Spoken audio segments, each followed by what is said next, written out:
You're tuning in to the Black Hollywood Live Network, featuring news, interviews, and commentary on all things Black Hollywood. Hollywood redefined. From Los Angeles, California, presented by Maria Menounos and streaming live thanks to Akamai Technologies. This is Black Hollywood Live. Stand up, sit down, featuring in-depth discussion and interviews with stand-up comedians on the art of stand-up comedy. Black Hollywood Live. Hollywood redefined. You're listening to Black Hollywood Live. And now, the host for Black Hollywood Live, Stand Up, Sit Down. How you guys doing? And welcome to the first episode of Stand Up, Sitting Down. I'm your host, Nick Perdue, and we have the lovely, beautiful, talented Aida Rodriguez in studio with us, right? How are you? I'm well. How are you? I'm good. It's good to see you. Good to see you too, other than on Twitter. Yeah, I know. You validated my tweets. You were like, she's funny. Well, whatever I can do. You know? I appreciate it. So, here's the thing. I love female comedians, but not only that, I do. I have a crush on some female comedians, okay. But I do love female comedians, and I really think that you are, kind of turning the stigma around with female comedians not being as funny as male comedians. I appreciate that. I work really hard for that, and That's good. I don't allow people to call me, introduce me as, female comic. Mm-hmm. I'm a comedian that happens to be a woman. Yeah. I tell the host, don't ever say, "Are you guys ready for a lady?" Like, that is so green and amateurish, and I don't stand for it. So I work really hard. I work just as hard as anyone else to get where I want to go. I don't play with it. That's good. That's good. Yeah. Now tell us, how did you get started in comedy? Like why stand up? Like what led you to where you're at now? Well, interestingly enough, I'm one of the few comedians that can honestly say that I've always wanted to be a comic since I was little. Unfortunately, in my culture, it's not very celebrated for a girl to be a comedian. My mom and dad introduced me to comedy when I was a little girl. I used to listen to stand-up in Spanish. Oh, wow. And I used to say, I want to be just like him. His name is Alvarez Hedes. He's Cuban, and he's probably the biggest stand-up comedian in the Latin American sector in terms of in the history of stand-up. And my mom was like, that's not for girls. You can't do that. But so I circled back around to it. I have a friend who was a writer on Mad TV, Brad Kaya. He wrote How High, and he wrote O with Julia Stiles. Yeah. And he kept telling me, you have the rhythm, you need to do it. They didn't know that I always wanted to do it. One day, Chris Spencer and I were invited to roast a mutual friend, and Chris Spencer said, if you don't start doing stand-up, and he started me. He told me where to go, and the minute I hit the stage, I've been there ever since. There you go. Yeah. See, because I know it really is like a drug, Yes. and that high that you get from the first time a joke works, it's amazing, right? Even when they don't work. It's true. But yeah, it is. It's my dwelling. I always tell people, I live on stage and exist off of it. And it's been cathartic for me. It's helped me work through some issues. Yeah. It's been liberating. It's opened acting doors for me. And it's just created a voice for me in the game that I didn't have before. That's good. That's good. So now, tell me, what was your first experience like on stage? Ooh, it's funny because when I started doing stand-up, I did a show with Speedy from the Jamie Foxx camp. Okay. They had a show that they were doing in Arizona at the Orpheum Theater, and it was a big show. The Orpheum seats, I think, somewhere between 5,000 and 10,000 people. They didn't feel it that much, but Speedy was like, "You think you can do 5 minutes?" And I had never been on stage, and I was like, "Sure, of course I can." And then I went to Arizona. They flew me to Arizona and everything. And I actually did my 5 minutes, and I had a good set. Oh, wow. And that's the worst thing that can ever happen to a new comedian. Yeah. It was set up so well for me, and they set it up so that I could win. That, it gave me I can do this. I'm ready. Yeah. And then my second show was at the Laugh Factory. And then that's where I learned that I had a long way to go. Yeah, and because if your first show, if you're playing a theater, the first time you've ever been on, that was the first time you've ever been on stage. First Period. time. Wow. Yeah. Yeah. It was so deceiving, and it was hard for me because with the other comics, they were doing the beat. They Yeah. were going Yeah. doing the open mics, and here I'm getting flown to a gig, and a lot of things came for me fast. I toured overseas within a year of doing stand up. Wow. I got my first TV credit a year doing stand up, my first stand up TV credit. Yeah. So a lot of things came, but I worked really hard. I would go up every night. I did multiple mics a night. I really, really, I just completely consumed myself with comedy to the point where people were like, you need to relax, you need to eat. Yeah, well, and because I know that Chris Rock said, especially like when he first started, that he would go on stage every single night. Yeah. And because I know when you use it like this is your job, and essentially that's what it is. It goes from becoming a hobby to when they start paying you, and like, okay, like this is what I do now. Yeah. Because I don't think people really realize what it entails being a full-fledged, full-time Yeah. stand-up comedian. Like, this is what I'm doing. Yeah. And so now tell us, because again, I know being a female comedian now, especially starting out, like were there any challenges? Like what happened? Yeah. Like what was Yeah. a story that was a pivotal moment in your career where you're like, maybe I shouldn't do this? Ooh, I was in Corpus Christi. I was doing Jeff Garcia's room. He had a room in Corpus Christi, and I was there. And they have flyers. We were staying like in a Red Roof Inn or one of those hotels. So it's so luxury packed, the comedy thing it is. And we're in a Red Roof Inn, and there are flyers all over the place with our pictures on it. Okay. And I remember I came back to the hotel after a show, and there was a baseball farm league team staying in the same hotel. Oh. And one of the guys went to the front desk and asked the girl that was at the front desk, "Who's this woman? Where is she?" And they were like, "She's a comic. She's here for the weekend. You can go check her out at the club."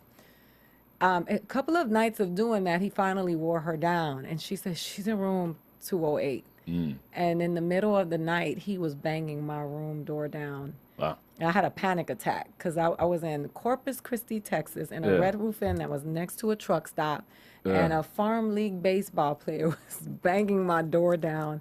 And the whole time I was like, when I go home, it's over. I'm not doing this anymore. I'm done. So I had to call the police, and it was weird. What do you want? I mean, like a date? I don't know. That's weird. That's oh my gosh. But I've had promoters knocking on my door in the middle of the night to see if I'd let them in. I've had comics, try to leave me stranded if I didn't put out. Like I've had some really interesting stories. And I just have some guardian angels in the comedy game. That's good. That look out for me. That's good. Yeah, because I know my experiences haven't been near that, but because I know like there are some promoters that are just janky, and they'll tell you one thing and you tell you, and so it's kind of like, when did you learn like really who to really deal with and really like I can't deal with this person, what I mean? Like, was there any time you got stiffed for money that you didn't? I drove all the way to the desert for a show. There were 3 comics. We drove all the way out to I think it was right before Vegas, and it was freezing. And when we got there, our hotel wasn't paid for. The promoter disappeared because he didn't sell enough tickets, and we had to drive all the way back. And to be honest with you, as savvy as I'd like to think that I am, I still don't know. That's why I have to have a team. I have to have representation, because to this day, I still don't know who's janky. And, I'm still so in love with the art of comedy that the business of it hasn't caught up with me yet. So I have a wonderful woman by the name of Renee Lee who books me.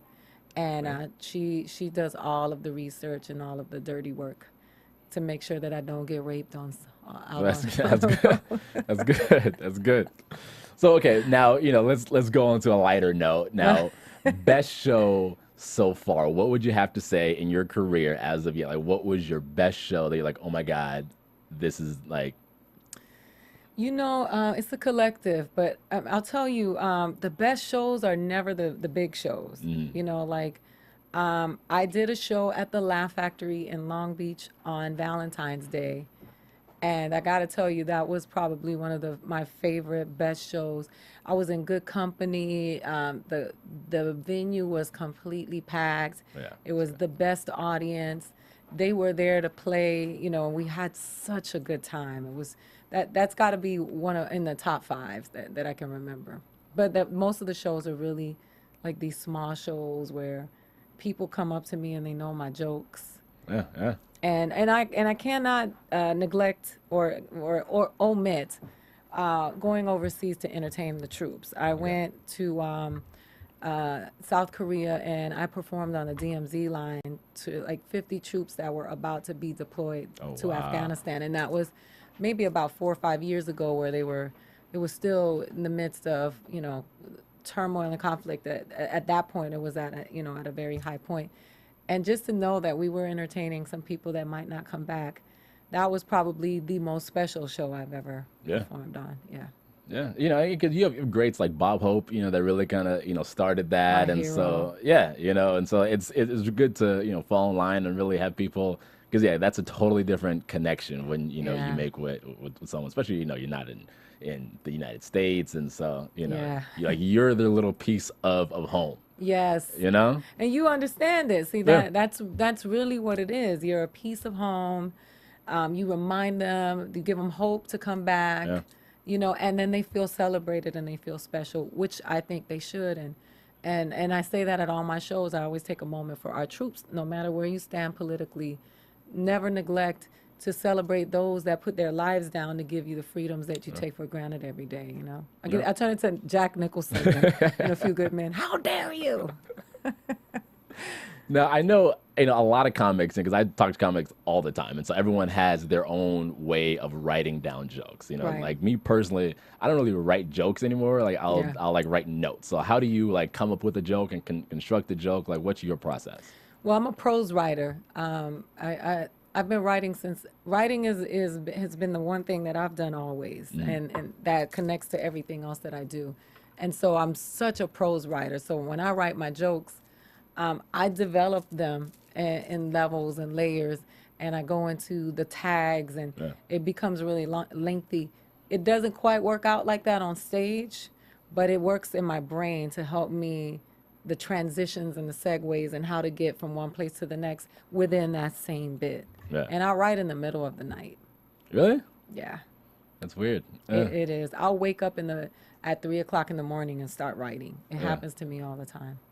Yeah, like I think that's probably from I would say about 2 to about 4 o'clock in the morning is when just get like random stuff comes out. Yes. And you just Yeah, and now I honor it. Before I would just go back to sleep and take for granted that I would remember it. Now I just stop and I go back to writing. Yeah. Well, that's interesting because I know like I've practiced in some weird places. Like I would practice in the shower. Yes. Or because some people sing in the I've shower. had some really good sets in the shower. and so like where I guess besides the shower is like the weirdest place where you just started like doing a bit. You know what? It's random. Like I'll at Starbucks. I'll go write at Starbucks because if I write at home, I get too comfortable. So I'll go. I've done bits. I'll work out my bits with people in conversation. Sometimes they don't know I'm working out a bit, just to see their natural reaction to something. And we start talking about something, I'll just hit them with one, and they don't even know that that's what I'm doing. They just, you're so funny, and I'm like, it works. Yes, you thought it was funny. It wasn't stupid. It was funny. Okay, I can use that. There you go. You already know. And now open mics, because like some people they like open mics, some people hate open mics, and there's also like those open mic comedians, So how do you feel about working out at an open mic? I love them. People are so. Now I'm a regular at the clubs, so a lot of people are working towards that, and they don't realize that the clubs is the game, but the open mics is practice. Yeah. You know what I mean? And TV is the Super Bowl. That's how I've always seen stand-up. So for me to go up, weekend after weekend doing the same jokes, it's counterproductive to what I'm trying to do when I'm trying to build an hour. Yeah. So for me, the open mics is where you get to really play and you really get to work out those jokes that you get to take to the Laugh Factory on Saturday. You shouldn't be working out at the Laugh Factory on stage. Some of my colleagues think that open mics are beneath them, but I mean, magic happens at the open mics. That's when you're on the grind with all the comics and the frequency that, you know, the people that meet you there that really love this art form of stand-up. That's where they are, because those of us, I mean, you know, those of us that love it put everything we have into it. And then you see the people that are like, I don't do open mics. It reflects in their comedy. It's true. You know, they're not polished because they don't take the time to put the work into their art. And you have to put the work in. And the open mics is not. I see Dane Cook coming to work out at the Laugh Factory all the time. Daniel Tosh is always working out jokes. Yeah. Those are comedians that make a lot of money. If Dane Cook, then why not you? Yeah. You know. So I always, and Dave Chappelle is infamous for that. He's always working out his jokes. Yeah. I mean, they're so big that the Laugh Factory happens to be, but that's their open mic. Yeah. You know. Yeah. Well, yeah, and because you know, I know, you know, because I've heard like Kevin Hart, you know, like he'll, you know, do like random pop-ins at various clubs, you know, especially when he's putting together an hour for a new tour. And so, you know, like, I know like when you get to that level to where you're touring and selling out Madison Square Garden and stuff like that, yeah, you know, like going to an open mic is maybe a little different. So you got to go to the club, you got to do the pop-in to get that real natural. Yeah. You know, I toured with Russell Peters, and Russell's the improvs are his workouts. Yeah. And it's funny because we would go, like I went to West Palm Beach with him. He sold out every single night, and that's the biggest improv, and he sold it out every night. And I am working like my best 15 minutes. Like that's like I'm like sweating, and he goes on stage and does a different set every night because he's working out, and that's his workout. And people stand in line to watch him work out. It's beautiful. Yeah. It's magical. I can't Yeah, wait. and that's the thing too, because I feel like when you're in the zone, you know, like stuff just starts popping and stuff just starts, you know, because like, have you been on stage and let's say you've had 15 minutes of like set material that you were going to do, right? Yeah. And then you get on stage because it's the crowd or whatever, kind of like a new feeling, and you just start going off on a whole bunch of tangents, and you forget the material or you don't forget, but you just stop, you know, with the material that you don't even do. How often does that happen for you? It happens to me often because I perform a lot, and yes, it happens to me, and I call that writing jokes on stage. Yeah. And a lot of good jokes that, like yesterday, I was at the Laugh Factory, and I wrote a joke on stage that got the best response of any of the other jokes that I did last night. And I was like, dang, like, wow. It just happened. It was so organic. And that's what stand-up is. It should be a reflection of life. Yeah. And I've never been one to go on stage and recite my set like a script. Only for television. Thank you. That's not my thing. Yeah, because go ahead. No, TV, they make you do it. So, you know, when I did Nickelodeon and they go over your set. They tell you what joke you can do, what you can't. They tell you where to do it. But for late night, they do that. But that's the only place. And for me, I'm an actor, but when I'm on stage, I'm not acting. I'm a stand-up, and my set has to be organic. It has to come from an authentic space, and it's really easy to recite where you know the jokes that are gonna win. But sometimes when your frequency is off and you're reciting that and it doesn't hit, it's all downhill from there because you've programmed yourself to do a monologue on stage. And so you have to be, you have to be flexible. You have to read the room. You have to know who you're talking to. You got to know what joke you open with, what joke you close with. This crowd might not receive that joke at the beginning. You might have to warm them up and get them to that joke.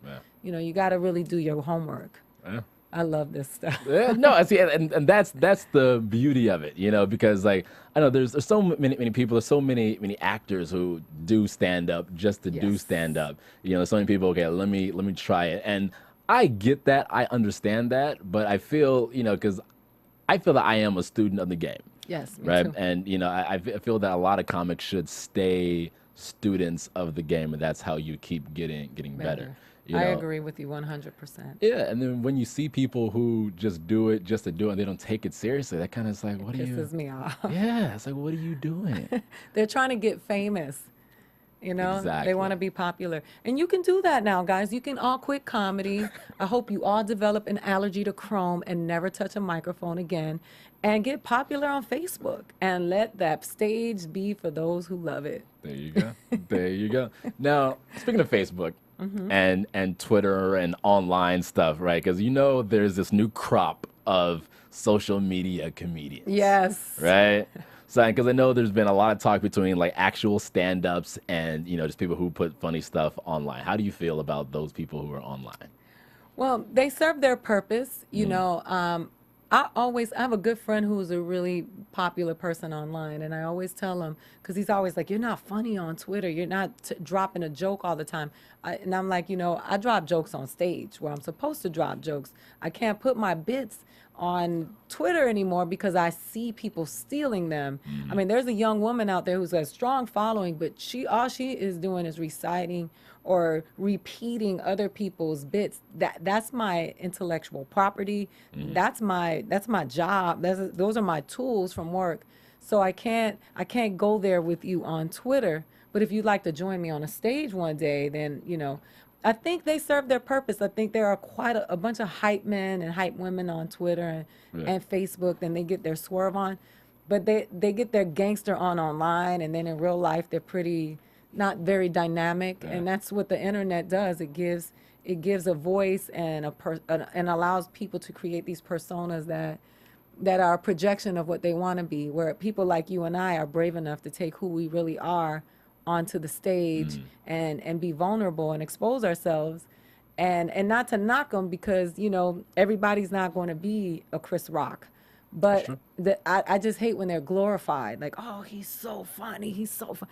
You know what? He has autocorrect, he has spell check, he has Delete. Google at his disposal. I can't do any of that on stage. Yeah. That's not a genius. And I see that all the time. Oh, hilarious. He's a genius. And I'm like, no, he's a computer geek that doesn't have a lot of swag, that doesn't live out loud. It's just funny on Twitter. Well, there you go. Yeah. So see that, and I agree with you 100%. I said it. Well, it is because like I feel that if you're gonna be funny online, but be original. Yes. That's probably my biggest thing. Because I mean, not even stealing jokes, but like the Carlos Mencias of the world, but like stealing tweets too, because there'll be like popular tweets, and then you see like the same tweet repeated like 80,000. I'm like, come on, dude, like you be like, if you're funny, you'll already be funny. Yeah, they've driven me away from Twitter. I'm not as active on Twitter as I used to be, because to me it's kind of like it's disgusting. It's just like you're creating this it's just foolishness, and I don't follow those people that everybody follows, and I think I follow like 5 people that have a lot of followers, like Afion, who's a friend of mine, and because Afion is not trying to be a genius on Twitter. Afion wants to make his sketches and go about his business, and just people like that. But I don't, and the mean people too. Like, I don't follow them, like that. They try to get a laugh at dissing, these people. And I mean, we all get mean every once in a while, but there are some people who are just persistently mean, just all the time. Yeah, and that's what's funny. That's true. Now, bombing, right? Every comedian's worst nightmare, and it happens to the best of us. What was your like, oh my God, how come none of these jokes are working right now? It happened, and so I'm a metaphysical thinker, and so a lot of the Christian people are going to come get me now, but I do believe in the principles of creating what your reality is, and programming yourself for what it is that you want your outcome to be. So I've registered bombing into my mind as a necessary thing in comedy for me to grow. So when I bomb, I don't cry, and I've had a really bad, at the Comedy Union, I had a set, somebody identified the fact that I wasn't black, and he was like, I'm on stage, she ain't black, and I'm trying to tell my jokes, and I was so new and so green that I couldn't combat it with anything, but I was just like, okay. You had a heckler too. Yeah, he was so loud. and I was already not doing well. So Yeah. in addition to the bombing, he heckled, and funny because I left there and I went to Russell's house. Russell's a DJ, and when I bomb, I go to Russell's house. He DJ'd and I danced in his living room until I got tired, and then I went home and went to sleep. And then the next day, that's the one thing he says: go get it off you. The next day, you got to get back on stage. But I bombed a terrible bomb. It was bad. But he's the one that taught me that you don't learn from your great sets. Your great sets just boost your ego. What you learn from is the sets where you don't do well, because then you learn to start reading your crowd, how to make the adjustments, where you need to, because you start figuring it out and you're finding your way. So I actually receive bombing as something that's important for me to become better. When the jokes don't work, I'm the first one to laugh on stage. Yeah, no, because like, do you have a recovery, like, because like some comedians try and save jokes that don't work, and they kind of possibly move into another joke that does work. Do you have like a kind of set recovery, or do you just say like, oh my God, that didn't work? I do, but sometimes I opt out of it because I believe that there's a lesson in a set not going well, and it's cheating, where you go to, where to go to, and you can easily, if you're a technician, you can easily go to crowd work, get the audience scared into laughing. Now they're like, she's turning it on us. Let's go ahead and laugh at the rest of these jokes. Or you can go to those jokes that are always gonna work. Yeah. But then what do you get out of it as a comic later? How do you grow when you cheat? So. True. I've actually, I have a friend of mine, one of my best friends in comedy, Byron Bowers. We used to dig ourselves in the hole on purpose to see how to get out. How you can work yourself out. And That's now a workout. And it's a muscle builder in comedy. Yeah. So who are your comedic inspirations? Like, who did you grow up with, back then, and then now, like, who are you really looking at and be like, okay, that's who I need to be? Well, when I was young, Aidas Tip, like I said, the Cuban comic, I used to listen to him in Spanish. And Richard Pryor, I used to sneak to listen to because I wasn't allowed to listen. Everyone did. My mom was like, "Not listening to this. He's talking about a dog." But I listened to him. I will never deny my ladies, Carol Burnett, Lucille Ball. Yeah. Those are the women, Joan Rivers, women that I looked up to, because the other thing about me in my comedy game is that I'm as feminine as I can be, because it is the antithesis of my stand-up. And so those women that wore the gowns and the makeup and still were funny and were able to hold on to their comic without compromising their lady are the women that I've always admired. And I think Bette Midler, even though she's not classified as a stand-up, was just so funny on her own. And now, I love Daniel Tosh. I like his style of comedy. I like a comic by the name of Bert Kreischer. And I learned from a lot of people. There's a newer comedian, Gerard Carmichael, that I always watch. I've learned. He's a really good friend of mine, and I adore him. I always learn something when I watch him. I'm a Dave Chappelle fanatic. I love Dave Chappelle because I love his authenticity, his ability to be who he is, and that is who he really is, and bring that forward and make people come to him, because he had the journey. Like, he didn't start with the golden ticket. He earned it, and so I respect him a lot. I love him. And I love Laurie Kilmartin. She's a writer for The Conan Show. One of the funniest ladies I've ever seen, and I respect her and I admire her a lot. Well, it's a strong list. Yeah, I think so. I like it's good, and that's the thing too, because with comedy is that you have the big names and you have the greats, but then you also have a lot of these, like grassroots up and coming comedians who people don't really know about but are hilarious. Yes. And so like that's who I really like to see grow. Me too. And then when they get to that Dave Chappelle level, to that Chris Rock level, and then it's awesome. Yeah. I mean, I remember when I did One Mic Stand, which was my first TV stand-up show. Kevin Hart was hosting, and before that, he had hosted a show on MTV that was like this actors rapping and then they were being coached by rappers, and then they competed, and he was the host of that. And I just watched his evolution, you know, I Yeah. mean, from Soul Plane to where he is now. Yeah. And it's amazing to watch somebody, you know, go forward in that fashion and take people with him, because he took his crew with him, Yeah. and that's very admirable, very Jewish of him. I respect him for that. Now, everyone, has their like ultimate place that they want to play. Because you've done TV, you've done sold out shows, and so like, what venue is your venue that you're like, I need to sell this place out? My venue, my dream is to sell out the biggest venue I can possibly sell out in Puerto Rico. Okay. That's home. And, you know, for me, all of this is lovely, but my people mean a lot to me. And so I always want to honor them and respect them and be their queen of comedy. Because to me, if I'm not their queen, I'm no one's. And so that's my goal, is to go home and perform in front of my people in Spanish and in English. And I want to sell that out. I want them to be through the rafters like they do when they go see Mark Anthony. Because no woman has ever done it, and no Latin woman has ever done it. And yeah, that's my goal. There you go. Yeah. That's exciting. Because that's what I like to see. I like to see people who, because I know, like, I've spoken to some comedians and they're like, oh yeah, I want to do a Laugh Factory. Like, okay, you can go do the Laugh Factory. You know what I mean? Like, you can go do the Wiltern, once you get big enough. But it's like, what's the end all be all, And so that's good. Like, that's what I like to. And to I'd see like to that host grow. the Oscars one day. There you go. That's been my dream since There I was you a little go. girl. That's the ticket right there. So I know that you did a movie that you wrote. I believe you wrote, produced it, and even like almost financed it yourself, correct? To start in it, yeah. Yeah. Yeah.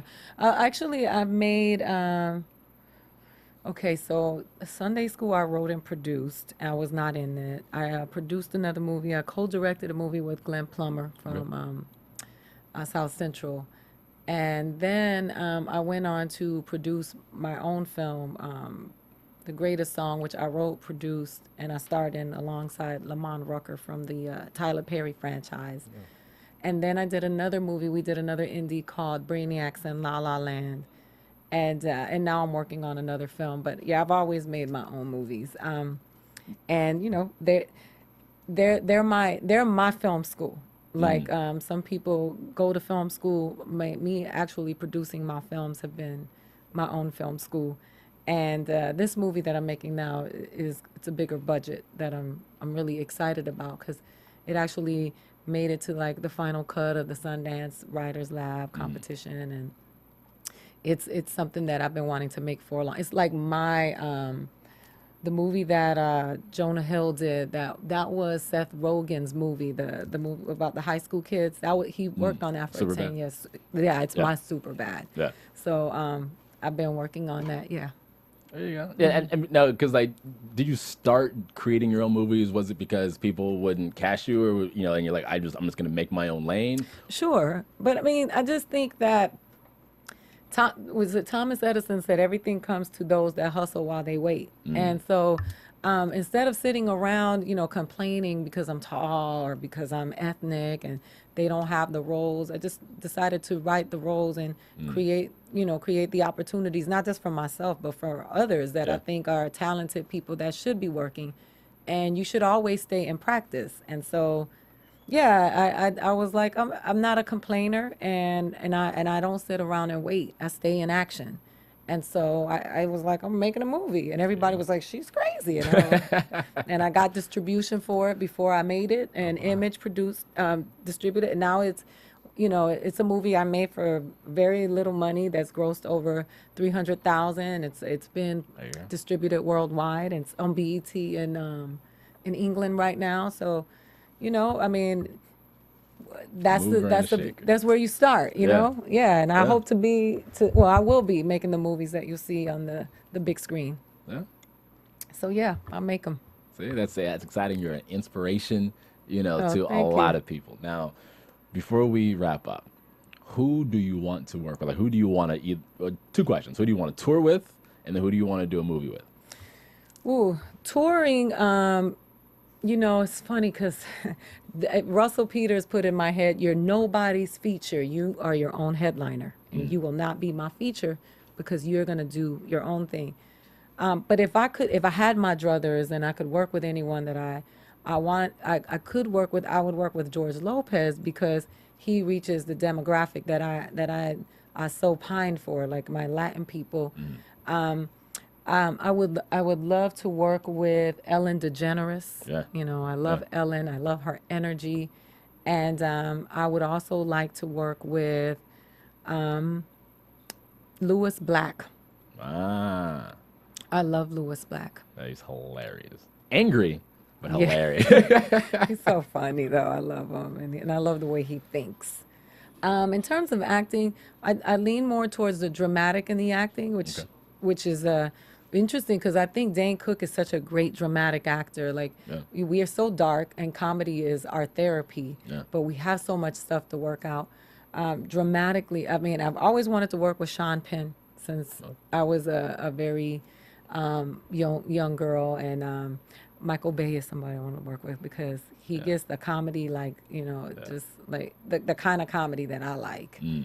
And Kevin Smith.